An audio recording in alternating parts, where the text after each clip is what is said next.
and Clamp to Sin's Workshop. Hope you're all having a wonderful day. Today we're going to be discussing The Stardust Thief by Chelsea Abdullah. This isn't necessarily a retelling of 1001 Arabian Nights, but it is heavily inspired by the events of 1001 Arabian Nights. If you're familiar with that tale, you know it follows a sultan. He takes a wife, Shahrazad. I don't know why I have trouble pronouncing that name sometimes.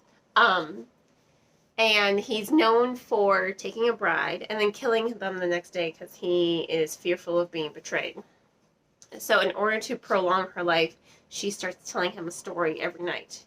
And he needs to know what happens next. So he keeps her alive until they ultimately fall in love and she becomes queen, ending his tyranny and reminding everyone, like, hey, he's actually a decent human being. Although I don't know how you can come back from killing all of your wives for fear of being betrayed. I know he can come back from that. But that's how the tale goes.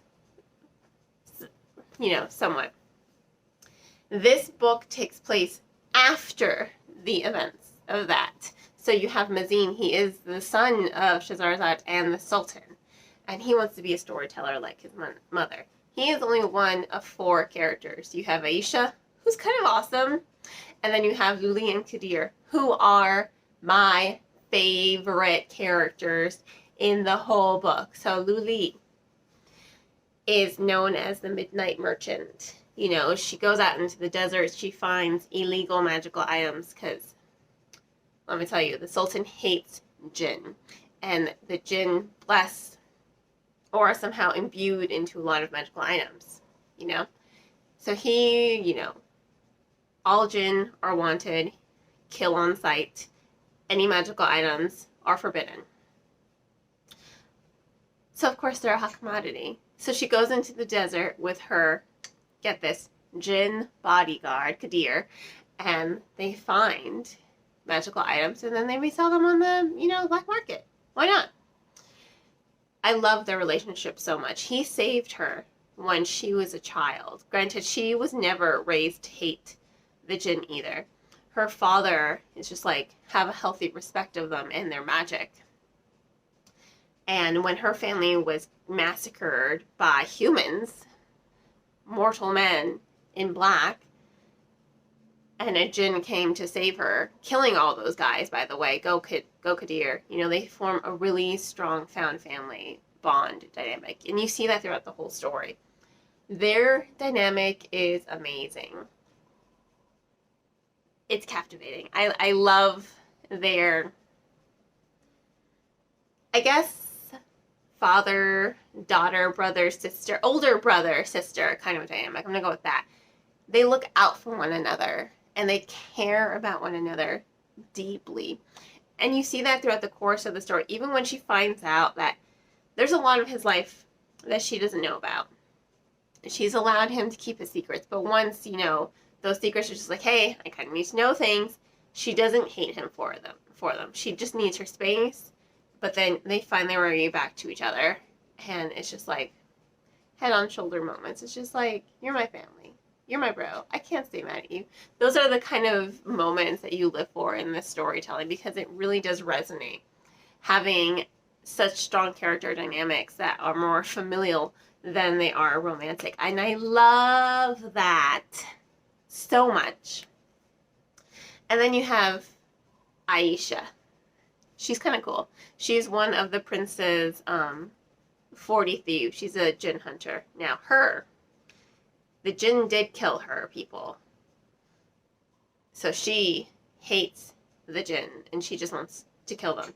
So it's really interesting when I'm not going to give you all the spoilers, but she does tend to make a deal with the Queen of the Dunes, who is a jinn.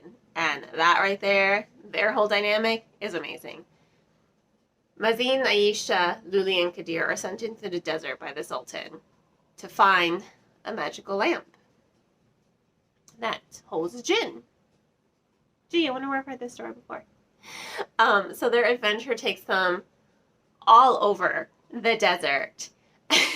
And it's really well done, you know, following their adventure and seeing these 4 character dynamics really grow and flourish, because they're all very different, you know. Lily's kind of snarky. Aisha's kind of just, you know, the stubborn, tough girl. She has an attitude, but you love her.